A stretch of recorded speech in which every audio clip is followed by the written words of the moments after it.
It's the 1960s, and an Italian-American nightclub bouncer takes on an unexpected new job and client. He's to drive around and protect an African-American concert pianist on a tour of the Deep South. This new film is directed by the slightly unexpected Peter Farrelly, one half of the Farrelly brothers who directed gross-out comedies like Stuck on You, Me, Myself and Irene, and Dumb and Dumber. With leads Mahershala Ali and Viggo Mortensen, the film sets out to tell its complex, sad, and occasionally quite difficult story in a really breezy, light, humorous, and conventionally photographed way. In approaching its subject matter, Green Book largely stays away from anything that might be unpalatable to mainstream audiences, and instead approaches the film's plot as if it were the plot of a buddy movie. Now that does mean that the film doesn't exactly break new ground when it comes to analysing the intersectional issues of the day, like institutional racism, class differences, or homophobia.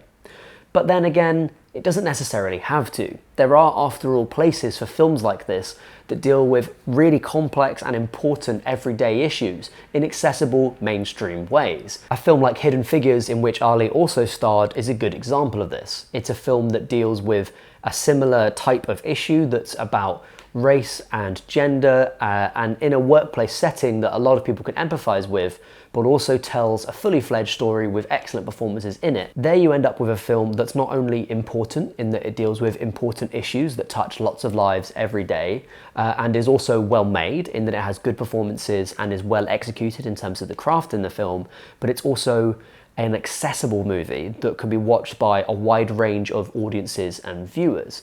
Green Book is really similar in lots of ways, in the sense that its directing is sort of neither here nor there, its story isn't really groundbreaking, but at the same time it's full of warmth towards its characters, and it's pinned down by a couple of excellent lead performances. Here it's not just Viggo Mortensen and Mahershala Ali, who, by the way, I've seen in lots of stuff separately, and I know they're both very good and often quite intense actors, but here together have a wonderful comic chemistry that really raises the film up by a couple of notches, but also by Linda Cardellini, who has a lovely smaller role as the wife of Viggo Mortensen's character, who features prominently in one of the major subplots of the film. I don't want to minimise what Green Book does achieve by saying that it's relatively conventional in terms of how it approaches its subject. I actually think it does a number of things much better than some other films. For one, although its view of racism is relatively simple in terms of how it's portrayed, it's also quite open-ended, and so in a way it's inviting the audience to have those discussions. And that's another reason why it being accessible is really good, because what that means is that families and also people who may not otherwise attend this sort of film that deals with these kind of issues will end up having discussions about racism, homophobia, and class that are all presented within the film. So in that sense, it's like a primer on the issues more than it is a final statement on any of them. And to the film's credit, it doesn't streamline the issues that are presented in it by picking just one to focus on.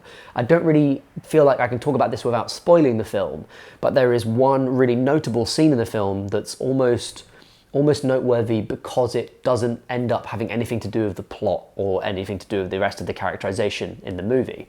And that's a real step forward for how people can portray difference on screen, is showing it as just being a part of life. Obviously it's important to cover issues and things like that, but sometimes people just can be in a certain way that's different to what is considered to be the mainstream, and that should be fine, accepted, and reflected in the kind of things that we watch. So although Green Book isn't groundbreaking in terms of how it approaches its subject matter, it is warm in how it tells that story and authentic in how it articulates the characters within it. And that's ultimately a really accessible starting point for important conversations. So if this is a film where a grandparent and grandchild can watch it and use that as a way of starting a discussion about the issues that are portrayed within it, then to me, that's a really important thing. And it is in some ways more important than whether or not the film has like an avant-garde filming style or something. So although it's tempting to make jokes about how this is like the best Oscar contender of 2008 because the movie is like well-meaning but slightly out of date in terms of how it approaches race in particular, this did definitely, I think, feel like a movie that was greenlit during the Obama years as opposed to the Trump years. It's also clear why it's been doing so well in the awards nominations that have happened so far. It is what my dad would call an old-fashioned movie that's told well. Does that make it notable? Will I be talking about Green Book in 10 years? Probably not. But I think it's a lovely movie and one that's well worth the time it'll take you to watch it. That's it from me. Have a good one. Bye for now.